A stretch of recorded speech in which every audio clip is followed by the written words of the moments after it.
विकलांग शब्द की जगह दिव्यांग शब्द का प्रयोग करके उनके सम्मान को और बढ़ाया गया। दिव्यांगजनों को आत्मनिर्भर और सशक्त बनाया गया है। 3 दिसंबर 2024 को पूरी दुनिया भर के दिव्यांगों ने विश्व विकलांग दिवस मनाया। देश भर में दिव्यांगों के लिए काम कर रही काफी संस्थाओं ने भी इस कार्यक्रम को आयोजित किया गया। राष्ट्रपति द्रौपदी मुर्मू ने इस उपलक्ष्य में दिव्यांगों के लिए काम कर रही संस्थाओं और दिव्यांग व्यक्तियों को राष्ट्रीय पुरस्कार देकर सम्मानित किया। समाज का ये दायित्व है कि दिव्यांगजन को समाज के अन्य सदस्यों के साथ समानता, गरिमा और सम्मान का अनुभव हो।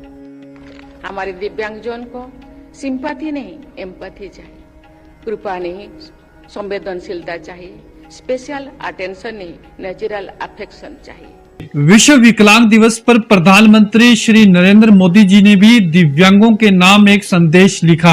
कैसे एक विकलांग ने दिव्यांग तक का सफर तय किया, तो आइए सुनते हैं उनके इस संदेश को।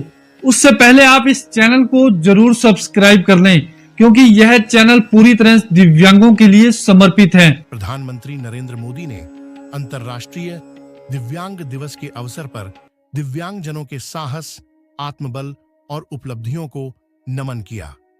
उन्होंने अपने संदेश में कहा कि जब पैरालंपिक में मेडल जीतने वाले हमारे खिलाड़ी उनके घर आते हैं तो उनका मन गर्व से भर जाता है।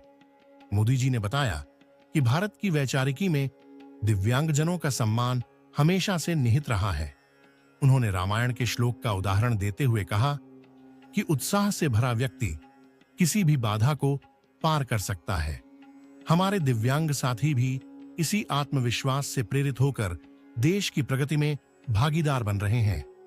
प्रधानमंत्री ने कहा कि 2014 के बाद उनकी सरकार ने दिव्यांगजनों के लिए नीतियों और योजनाओं पर विशेष ध्यान दिया।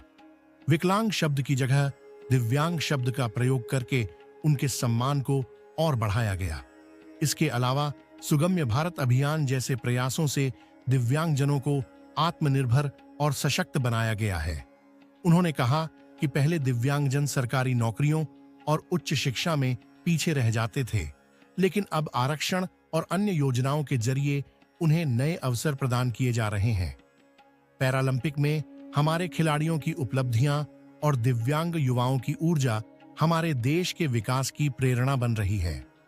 मोदी जी ने कहा कि हर व्यक्ति में एक विशेष प्रतिभा होती है और हमें उसे पहचानने और प्रोत्साहित करने की जरूरत है। 2047 तक जब भारत स्वतंत्रता के 100 वर्ष पूरे करेगा, तब हमारे दिव्यांग साथी दुनिया के लिए प्रेरणा का स्रोत बनेंगे। अंत में उन्होंने सभी दिव्यांगजनों को शुभकामनाएं देते हुए समावेशी और विकसित भारत के निर्माण के लिए सभी से एकजुट होकर काम करने की अपील की। दिव्यांग साथियों, अगर आपकी भी कोई राय है, आप भी संदेश के बाद कुछ कहना चाहते हैं, तो आप हमें कमेंट में जरूर लिखें। वीडियो को लाइक करें, शेयर करें।